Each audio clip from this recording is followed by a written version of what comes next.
Welcome to the Banker Lamp. Please enjoy the video. In this video, I will explain how to replace a mass airflow sensor in a Nissan Sentra. First, locate your vehicle's mass airflow sensor, typically found between the air filter box and the throttle body. Before you begin, make sure your engine is completely cool to avoid burns. You'll need a few basic tools, including a screwdriver, pliers, and of course, your new mass airflow sensor. This is a straightforward process that can save you money on mechanic fees.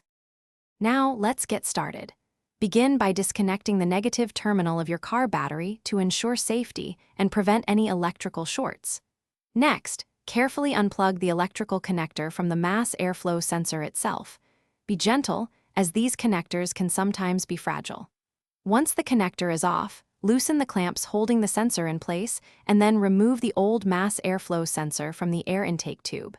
It should slide out easily. With the old sensor out, it's time to install your new mass airflow sensor.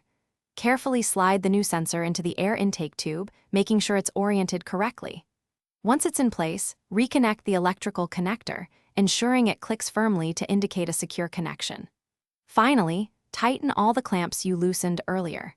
This creates an airtight seal, which is crucial for the sensor to function properly and for your engine to run smoothly. You're almost done.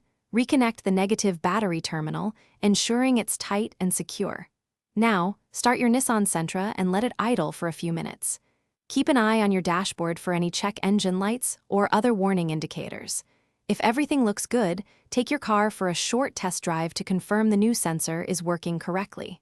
Also, remember to check the description below for a link to some fantastic leak-proof meal prep containers and other great deals.